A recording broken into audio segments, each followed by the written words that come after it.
Anotar gastos parece una pérdida de tiempo, algo tedioso, innecesario, obsesivo.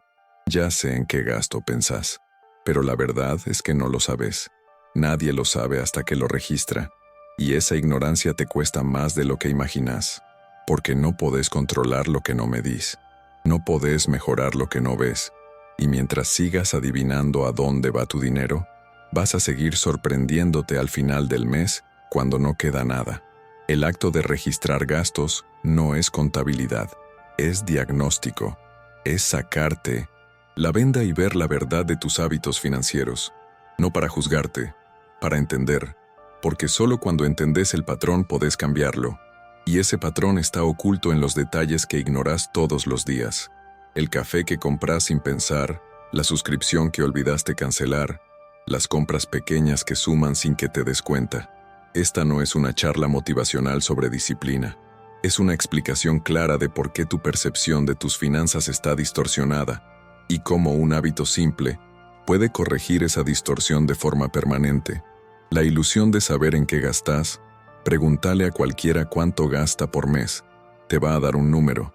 Pregúntale en qué lo gasta, te va a dar categorías generales, comida, transporte, servicios.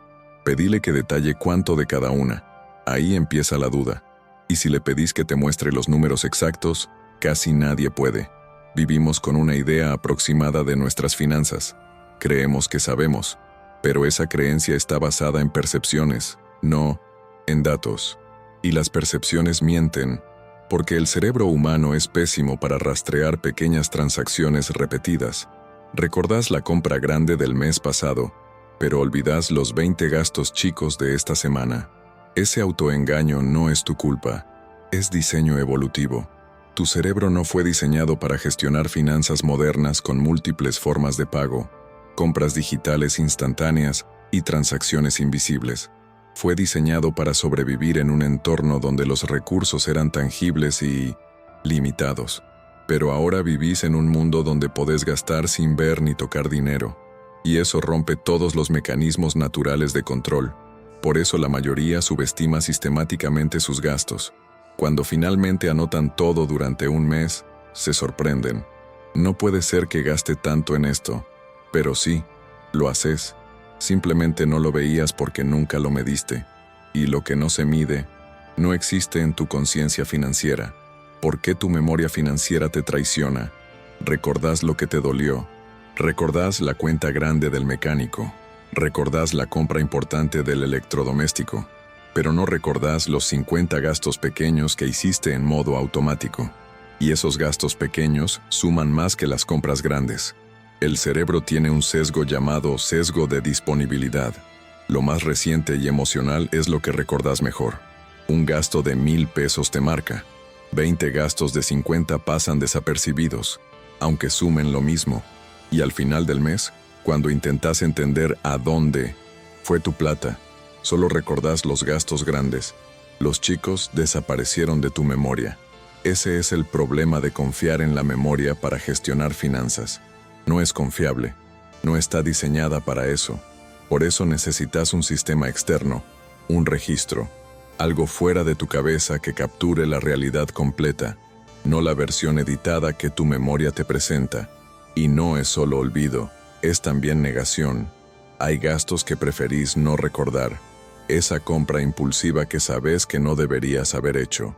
Ese gasto emocional que te hizo sentir bien en el momento pero mal después.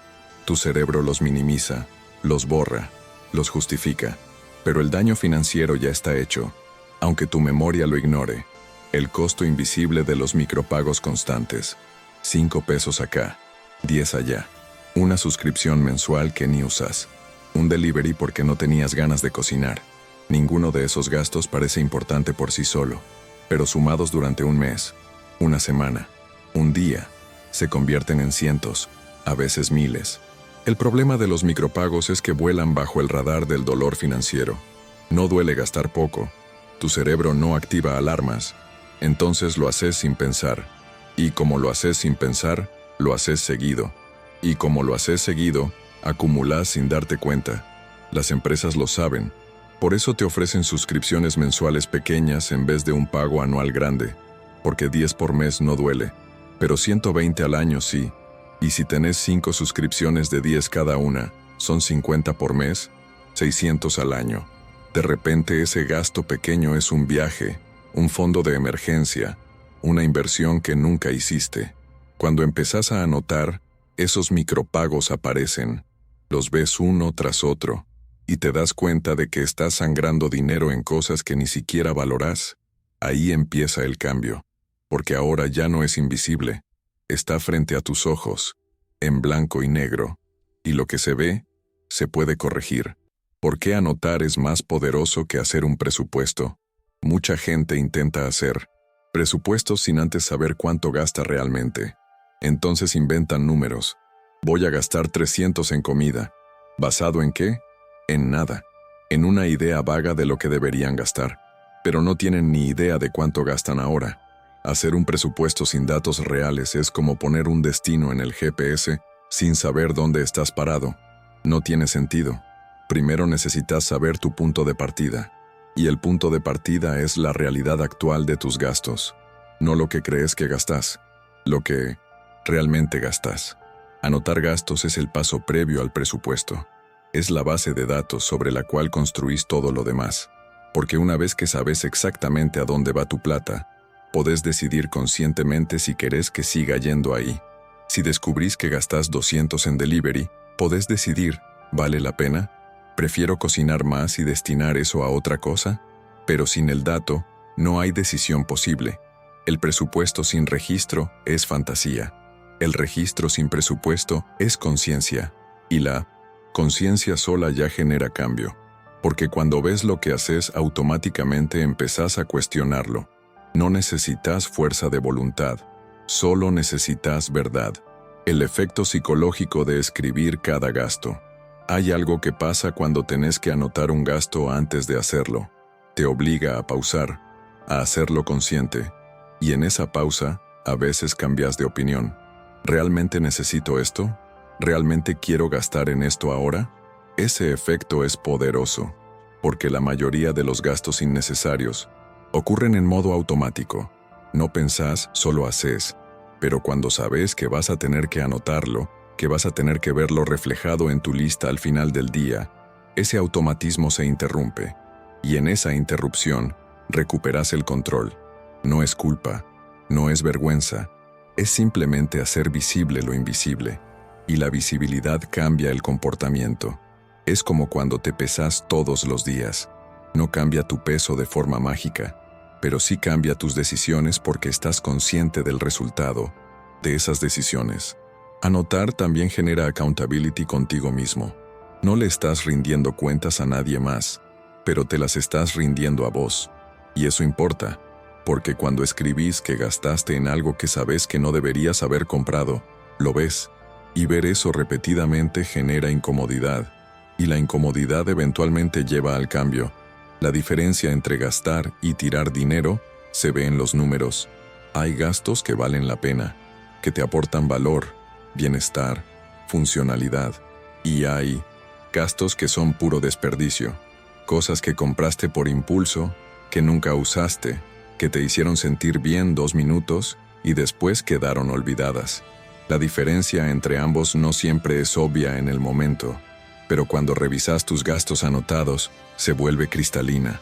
Miras tu lista y ves, esto lo uso todos los días, valió la pena, esto lo compré y ni me acordaba, esto lo pagué por obligación, pero tal vez pueda eliminarlo, esto me dio valor real, esto fue puro desperdicio emocional. Esa claridad no llega con suposiciones, llega con datos. Y cuando empezás a ver cuánto de tu dinero se va en cosas que no te aportan nada, duele, pero es un dolor productivo, porque te muestra dónde está la oportunidad. Si cortás el 20% de gastos inútiles, ese 20% se convierte en ahorro, en inversión, en margen para lo que realmente importa, sin tener que ganar más, solo redirigiendo mejor lo que ya ganás. Anotar no te dice qué hacer, te muestra lo que estás haciendo. Y cuando lo ves con claridad, las decisiones se vuelven obvias. No necesitas que nadie te diga deja de gastar en esto. Lo ves vos mismo y decidís. ¿Por qué la mayoría abandona el registro a los 3 días? Anotar gastos funciona, pero la mayoría no lo sostiene. Empiezan con entusiasmo. Los primeros días anotan todo, y después abandonan. ¿Por qué? Porque lo hacen difícil, porque usan métodos complicados que requieren esfuerzo constante, y cuando algo requiere mucho esfuerzo, eventualmente falla. El error común es querer hacer un sistema perfecto, una planilla con 15 categorías, subcategorías, gráficos, análisis.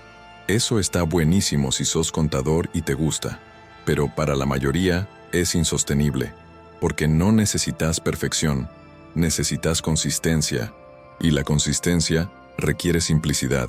El método más efectivo es el más simple: anotar cada gasto en el momento, no al final del día, porque ya te olvidaste de la mitad.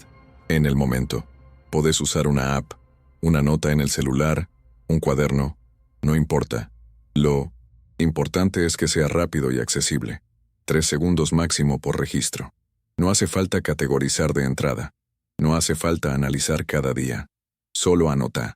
Al final del mes, revisás, agrupás, analizás. Pero durante el mes, solo capturas datos. Así no se vuelve una carga. Se vuelve un hábito. Y los hábitos simples son los que duran. El momento exacto en que anotar gastos se transforma en poder financiero. Al principio, anotar gastos es solo información. Ves números, ves patrones, pero todavía no cambias mucho. Estás en modo observación, y está bien, porque primero hay que entender antes de actuar. Pero llega un punto, generalmente después del segundo o tercer mes, en que los datos empiezan a hablar. Empezás a ver tendencias. Todos los viernes gasto el doble. Cuando estoy estresado compro más. Este gasto que creía importante en realidad no me aporta nada. Esas observaciones son oro, porque te muestran no solo qué gastas, sino por qué gastas. Y ahí es cuando pasa de información a poder.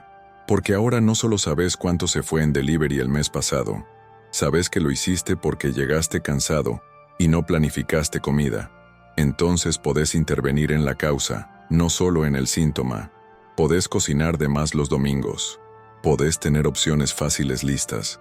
Podés cambiar la estructura que genera el gasto, no solo lamentarte por el gasto. Ese nivel de comprensión no llega el primer mes.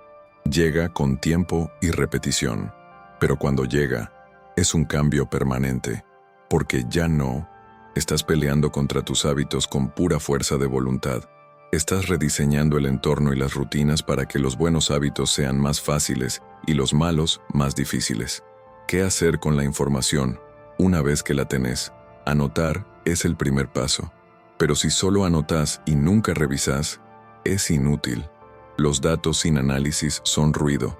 Necesitas transformar esos números en decisiones.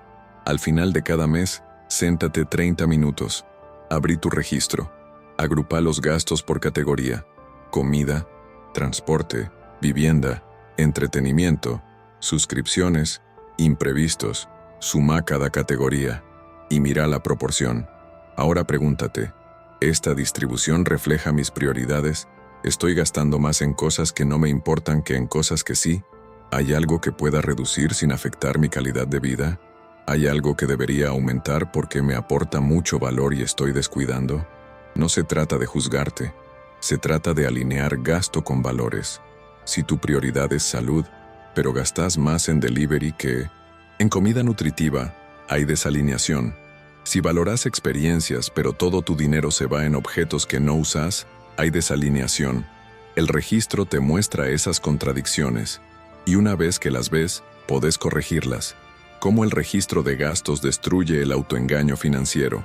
Todos tenemos narrativas cómodas sobre nuestra relación con el dinero. No gasto en pavadas. Soy cuidadoso con mi plata. Solo compro lo necesario. Esas narrativas nos hacen sentir bien, pero muchas veces son mentira. Y el registro lo expone sin piedad. Cuando ves escrito que gastaste 300 en cosas que ni recordás haber comprado, la narrativa se rompe. No podés seguir diciéndote que sos cuidadoso. Los números dicen lo contrario. Y esa confrontación con la realidad, aunque incómoda, es liberadora, porque solo cuando dejas de engañarte, podés empezar a cambiar de verdad. El autoengaño financiero es protección emocional. Te protege de sentir culpa, vergüenza, frustración, pero también te protege de crecer. Porque si nunca ves el problema, nunca lo resolves. El registro rompe esa protección, te pone frente al espejo. Y sí, puede doler, pero es el tipo de dolor que cura. Y una vez que superas esa incomodidad inicial, lo que queda es claridad. Ya no estás adivinando, ya no estás justificando. Sabes exactamente qué pasa con tu dinero, y ese saber te da control. Control real, no ilusorio. Porque la tecnología no reemplaza el acto de anotar manualmente. Existen apps que categorizan tus gastos, automáticamente conectándose a tu banco.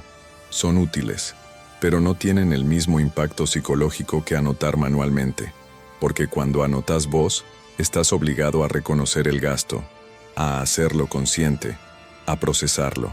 Cuando todo es automático, los gastos siguen siendo invisibles. Ves el resumen al final del mes, pero no el proceso. Y el proceso es donde está el cambio, porque es en el momento del gasto donde podés intervenir, donde podés pausar, donde podés decidir diferente. Esto no significa que las apps sean malas. Son herramientas complementarias excelentes, pero no reemplazan el valor de la conciencia activa que genera anotar manualmente, al menos al principio. Una vez que tengas el hábito arraigado, podés automatizar, pero si empezás automatizando, perdés el efecto transformador. Pensalo como aprender a manejar. Primero aprendés en auto manual, aunque sea más difícil, porque te enseña los fundamentos. Después podés pasar a automático, pero si empezás con automático, nunca entendés realmente cómo funciona. El registro como puerta de entrada a la estabilidad financiera, no vas a volverte rico por anotar gastos, pero sí vas a dejar de ser pobre por ignorancia. Y esa diferencia es enorme, porque la mayoría de los problemas financieros personales no vienen de falta de ingresos, vienen de falta de conciencia sobre los gastos. Cuando empezás a registrar, se dispara una cadena de cambios. Primero, conciencia. Después, ajuste. Después, ahorro. Después, inversión. Todo empieza con ese primer paso de simplemente ver la verdad. Sin ese paso, todo lo demás es construir sobre arena. Y lo mejor es que es accesible. No necesitas plata para empezar. No necesitas conocimientos avanzados. No necesitas herramientas caras. Solo necesitas compromiso con la verdad, con ver lo que realmente pasa, no lo que querés creer que pasa. Ese compromiso con la verdad es el cimiento de cualquier cambio financiero duradero, y el registro de gastos es la forma más simple, más directa, más poderosa de materializarlo. ¿Qué vas a descubrir cuando empieces a anotar todo? La primera semana vas a descubrir que gastas más de lo que pensabas, mucho más. Eso va a incomodar. No te desanimes. Es normal. Todo el mundo pasa por eso. El primer mes vas a descubrir patrones, días de la semana donde gastas más, situaciones que disparan compras, categorías que te sorprenden por lo altas que son. Esas observaciones son tu mapa. Guarda eso. El segundo mes vas a empezar a cambiar comportamientos casi sin esfuerzo, porque ahora sabes. Y saber cambia todo. Vas a pensarlo 2 veces antes de comprar algo. No porque te obligues, sino porque ya viste a dónde lleva eso. El tercer mes vas a notar que te sobra dinero. No mucho tal vez, pero algo. Y ese algo es margen que antes no tenías. Margen que podés usar para armar un fondo de emergencia, para pagar deudas más rápido, para invertir. Y ese margen no vino de ganar más, vino de desperdiciar menos. El efecto compuesto de la conciencia financiera diaria. Anotar gastos no es un evento, es una práctica diaria, y como toda práctica diaria, tiene efecto compuesto. Al principio el impacto es pequeño, pero con el tiempo se acumula, y después de 6 meses, 1 año, miras atrás y no podés creer cuánto cambió tu relación con el dinero. No es magia, es matemática simple. Si reducís gastos innecesarios en un 15%, y eso representa 100 por mes, en 1 año son 1.200 que antes se evaporaban y ahora están en tu cuenta. Esos 1.200 son un colchón financiero. son tranquilidad, son opciones. Y no solo cambia tu cuenta bancaria, cambia tu mentalidad. Pasas de ser alguien que reacciona a su situación financiera a alguien que la gestiona, de alguien que espera que sobre a alguien que decide cuánto guardar, de alguien que vive mes a mes a alguien que planifica. Todo eso arranca con el acto simple, casi ridículamente simple, de anotar cada gasto. Pero ese acto simple, repetido día tras día, construye una base sólida sobre la cual todo lo demás se apoya. Porque esto no es opcional si querés cambiar tu situación financiera. Podés leer todos los libros de finanzas que existan. Podés mirar videos, hacer cursos, escuchar podcasts. Pero si no sabes exactamente cuánto gastás y en qué, todo ese conocimiento es teoría sin aplicación. El registro de gastos no es un consejo bonito. Es el requisito básico, fundamental, no negociable para tener control financiero. Sin él, estás navegando a ciegas. Con él, tenés mapa, brújula y visibilidad. No es cuestión de si te gusta o no. No es cuestión de si tenés tiempo o no. Es cuestión de si querés resultados diferentes o no. Porque si querés seguir teniendo los mismos resultados financieros que hasta ahora, seguí haciendo lo mismo. Pero si querés cambiar, empezá por acá. Anotar gastos es el paso 1. No el único, pero sí el primero. Y sin ese paso, todos los demás son inestables. Entonces la pregunta no es si deberías hacerlo. La pregunta es, ¿vas a empezar hoy? ¿O vas a seguir un mes más adivinando a dónde se va tu plata?